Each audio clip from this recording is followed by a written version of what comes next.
Hey everyone. So I chose the book On Combat, The Psychology and Physiology of Deadly Conflict in War and Peace. It was written by Lieutenant Colonel Dave Grossman, who's a retired Army Ranger, and he specializes in the psychology of killing. He also wrote the book with Lauren Christensen, who's a retired Army MP and police officer. I personally really did like the book because it had a different outlook on things. So we always talk about all the resources that the military has to offer our veterans or military service members who maybe have PTSD or depression, things that happen due to a traumatic event. The book focuses on how to avoid getting to that point. How do we avoid, having issues with PTSD or depression? He mentions that the reality of combat, talking about what combat is really like, not talking about it as if it was an art or if it was beautiful, letting our up and coming service members know what the true reality is. That way we are mentally preparing them right to avoid issues like PTSD or depression in the long run. So although the intended audience of this book is clearly veterans or military service members, I think civilians can utilize some of the information provided in the book as well, because he mentions techniques, certain techniques to help you deal with stressful situations in a healthy way. One of them is tactical breathing, which any one of us can utilize tactical breathing to help us calm down, which is specifically what he mentions in the book, getting from a condition red. So there's different conditions for how high your beats per minute is. If you're condition red, your mind starts to deteriorate and you don't see things clearly. So he talks about breathing to help you get to condition yellow, and that way you can make a better decision or just calm down.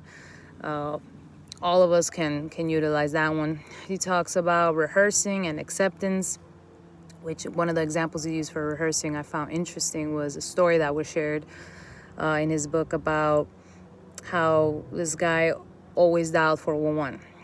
Just always did, because he was lazy and he didn't want to look for any numbers. He just called 411, which is information, and then they will connect him. Whenever he was put in a stressful situation and he had to dial 911, he was unable to dial 911. He kept dialing 411 because that's what his mind remembered, because that's all he kept doing. So the book mentions the significance of rehearsing what we would do in combat, because in a stressful situation, that is what your mind will remember. He mentions like practicing with your family, like something as simple as dialing 911. You think it's simple, but when you're in a stressful situation and you're in condition red and you can't think clearly, something as simple as dialing 911 won't be as easy as we may all think. So I think that the only thing that civilians wouldn't understand is all the war stories, because the book is full of them. I think it's 70% of the book is war stories, and that's probably the only thing they wouldn't be able to utilize. Everything else we can utilize, every one of us, to help us get out of a stressful situation. So that's why I recommend this book for really any one of us, any rank, although it would probably help the combat MOSs more. But I think that we're all Marines, every Marine's a rifleman.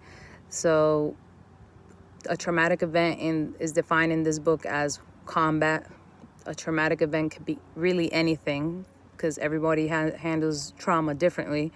So some of the things mentioned in the book can definitely help any one of us, our Marines, our junior Marines, overcome a stressful situation to avoid long-term effects like depression or PTSD. So yeah, thank you.